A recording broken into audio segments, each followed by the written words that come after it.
اللهم صل وسلم وبارك على سيدنا محمد اشرف الخلق اجمعين صلى الله عليه وسلم. ان شاء الله النهارده حلقتنا مميزه جدا. فيديو مشتريات. طبعا كل الناس بتحب فيديوهات المشتريات. اولا بنعرف الاسعار، يعني انا لما باجي اشتري حاجه ببقى عارفه سعر الحاجه دي كام، علشان خاطر بشوف فيديوهات مشتريات. يبقى راح اشتري العطاره، اشتري بقاله، اشتري طلبات ثلاجه، اشتري منظفات، حتى الملابس بعرف خاماتها والملايات والفوط وكل حاجه بتعرفيها من فيديوهات المشتريات. فبالنسبه لنا هي حاجه مهمه، وفي نفس الوقت بتعرفي منها الاسعار في كل بلد، وفي السوبر ماركت سعرها ايه، وعند العطار سعرها ايه، فبتعرفي الفرق بالظبط وايه اللي كويس وايه اللي وحش. تمام. فانا النهارده كنا في شربين في مشوار كده بنقضيه، فرحت عند العطار اللي هو اسمه العزب في وسط شارع السوق، تمام، اللي في شربين. جبت من عنده شويه حاجات لان كنت محتاجه شيفون لابني، لان ابني بيروح الجيم بعد ما خلص ثانويه عامه، قال له هروح شويه الجيم قبل الكليه وكده. فكانوا طالبين منه شوفان، يعمل شوفان بالعسل باللبن كده بالحليب. وطبعا كان في تليفون ردنا عليه ورجعنا لكم تاني. تمام. فالمهم رحت عند العطار طلبت منه شويه طلبات كده هم مهمين جدا بالنسبه لي عامه، وعشان خاطر بقى ايه كنت محتاجه شوفان عشان خاطر ابني. تمام. اقول لكم على قصه الشوفان دي، خليها إيه لما يجي دورها يعني. المهم انا كنت في مره في جمله ماركت اللي هو بتاع المنصوره، كنت جبت شاي اللي هو عدن، اللي هو ده اللي هو بالجنزبيل. طعمه حلو قوي، يعني اللي ما بيحبش طعم الجنزبيل اللي فيه حرقان بسيط ده مش هيحبه، بس هو طعمه حلو قوي. هو شاي بلبن بالجنزبيل، طعمه حلو قوي. تمام. فانا كنت جايبه باكت واحد، بس مش فاكره كان بكام، تقريبا ب7 ب8. هي كل علبه من دي فيها 8 وحدات اهو. وعلى فكرة الباكت من ده بيعمل معايا كوبايتين من هم المجات العادية الطبيعية اللي احنا بنشرب فيها الازاز. انما لو هتشربي في الكوبايات اللي هي الكبيرة اللي هي بتاعت المشروبات السخنة دي، هتعملي واحد بس. تمام. فده بيكفي، ده تقريبا 25 جرام، بيكفي مجين او بيكفي كوباية كبيرة قوي، يعني اللي هي زي بتاعت المية كده. فدول جبت شاي عدن وجبت شاي كرك. انا كنت عايزه اشرب شاي كرك وحد قال لي هجيبهولك وما جاش. فالمهم يعني انا لقيته هناك عند العطار فجبته، اللي هو شاي كرك بالهيل. ده طبعا شاي بلبن بس بطعم الهيل، اللي هو شاي الكرك الاحمر ده. طيب الكرك بكام وعدن بكام؟ عدن ب55 والكرك ب65. هم نفس الاظرف اللي فيها 8، وده 8 اظرف. تمام. تمام. فالاتنين دول واحد ب5 اللي هو الاصفر ب55 والكرك ب65. فانا جبت طبعا الاتنين اللي هم دول. تمام. ما كانش عندي زيت زيتون خلصان من بدري عندي، فكنت محتاجه ازازه لاني بستخدمها في السلطات واستخدامات تانية كتير، يعني حتى في خلطه زيت الشعر بستخدمه فيه. فبالنسبه لي زيت الزيتون شيء يعني مهم عندي في البيت، وهو صحي كمان. تمام. فجبت اللي هو اوليف ده، زيت زيتون من سيوه. جايبه دي بكام؟ دي لتر صافي، جايباها ب120 جنيه. انا بحاول بس اختصر في الوقت علشان الفيديو ما يطولش قوي معايا. تمام. فجبت دي ب120 جنيه. الشوفان بقى، جبت الشوفان بكام؟ ب60 جنيه الكيلو. تخيلوا. قصة الشوفان ايه بقى؟ ابني بيروح الجيم يتدرب، ف الكابتن هناك بيبيع الحاجات اللي هي بتاعه الجيم، اللي هي بتاعه التخسيس، الحاجات اللي بالشوفان، البسكوتات، الشيبسيات، الحاجات الخاصة بالتخسيس يعني. فالشوفان ده بيبيعه بكام؟ بيبيع ربع كيلو ب60 جنيه. الربع كيلو معبيه في اكياس كده ب60 جنيه. فقال لي يا ماما انا عايز شوفان. قلت له يا ابني والله انا بجيبه وبيفضل عندي لما يبوظ يسوس كده وارميه في للطيور يعني. فهو ده شكل الشوفان، حبوب غله مضغوطه بالضغطه دي زي ما انتم شايفين كده، او قمح يعني بمعنى اصح. فالمهم يعني جبت له الكيلو ده ب60 جنيه. فواحد صاحبه جابه من البلد بلد جنبنا يعني ب100 جنيه، فكان بيتهيأله ان هو رخيص قوي. قلت له خلاص وانا رايحه شربين هجيب لك كيلو، واعمله بزبادي اعمله بلبن زي ما انت حابب تشربه يعني، وعسل وكده. فجبت الكيلو ده ب60 جنيه من عند العزل. ده هيقعد معانا فتره، بس اهم حاجه يتحط في التلاجة. يعني انا هحطه اخلص الفيديو وعلى التلاجة على طول. تمام. استنوا بقى اما اجيب لكم الباقي. جبت بقى كركديه. طبعا احنا خلصناه في الصيف، انا بجيب كميه يعني بتفضل عندي. بعمله بارد يعني، بغسل شويه كده يعني. انا يمكن عملته معاكم في روتينات، كتير قوي. الكركديه اللي هو ده، تمام، اللي هو الصعيدي اللي بيقولوا عليه ولا هو ايه مش عارفه.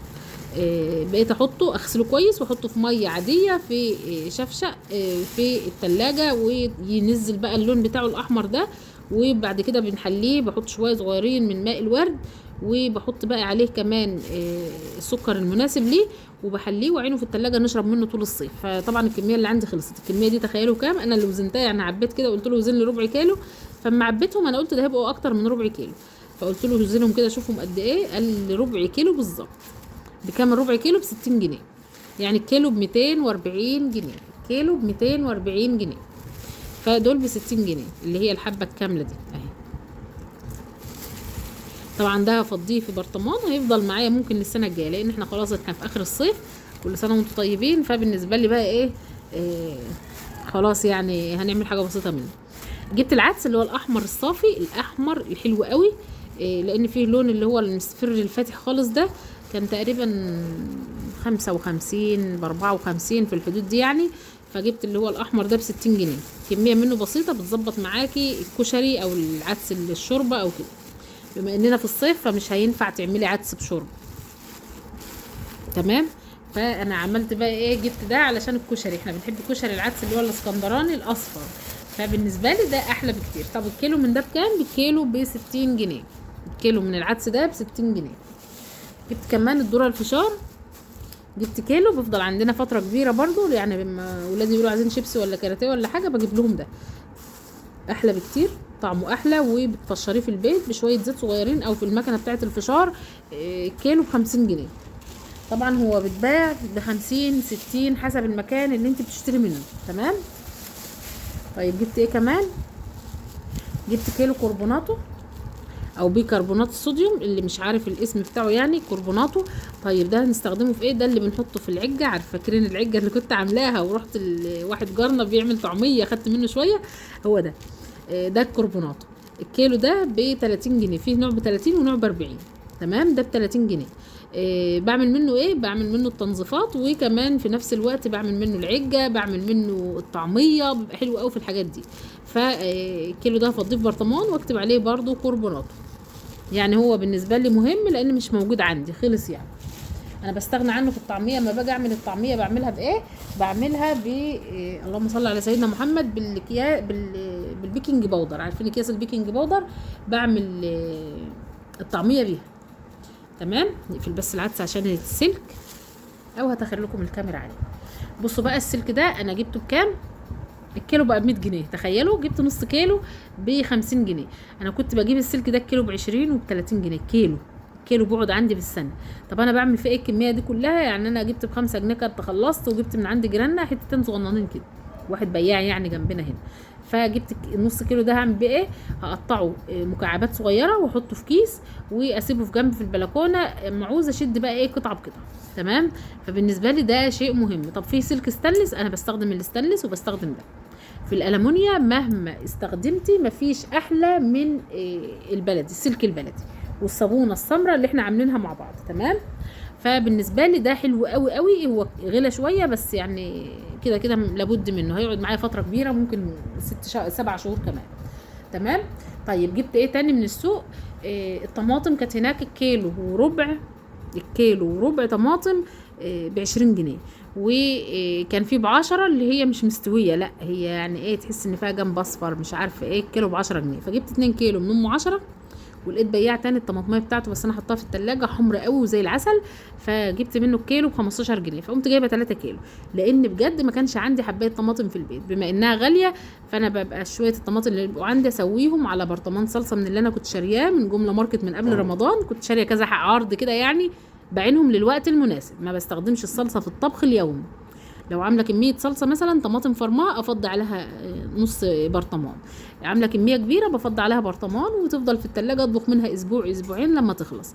فبالنسبه لي بتوفر معايا، ما عادش عندي طماطم مستويه في الفريزر اللي انا كنت مفرزاها. وبرضو الصلصه هي اللي نفعتني جدا جدا في يومين الغايه بتوع الطماطم دول، فرق الزرع من بعضه هو اللي نفعتني فيه.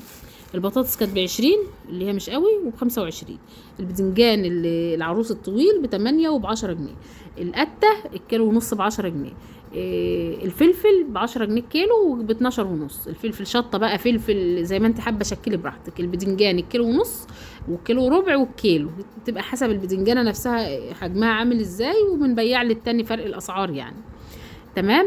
الفاكهه بقى العنب ب25 و30، المانجا من 15 وانت طالعين كده لغايه 30. جبت سمك بوري ان شاء الله لبكره ب80 جنيه، تخيلوا كبير كده هو والله ب80 جنيه الكيلو. طيب هو رخيص ليه؟ لان احنا كنا رايحين بعد العصر، فكان في سمك تاني بوري ب60 جنيه، فجبنا اللي هو الكبير ب80 جنيه، بما انه كده ارخص من الشبار او البولت الكبير اللي هو بتاع الآلية، فجبنا منه عنده بقى في التلاجة ان شاء الله لبكره باذن الله. تمام. فبالنسبه لي اما بتروحي شربين العصر كده بتلاقي الجو حلو ومرخي، والبيع والشراء في شربين احلى بكتير من بالقاس. تمام. كل الخضار هناك موجود والفاكهه وكل حاجه موجوده ما شاء الله يعني. ف وكنت بجيب طرحتين لبنتي لفرح بنت عمها، الطرحه ب100 جنيه اللي هي فيها ستان، اللي هي القماش اللي فيها ستان، وواحده تانية فيها ستان شيفون فيها ستان. تمام. جايباهم من مول الناس. اتمنى حلقه النهارده تحوز رضاكم. انا اسفه ان كنت الحلقه طولت معايا، هي دي المشتريات بس اللي انا جبتها من عندي اللي هو العزب.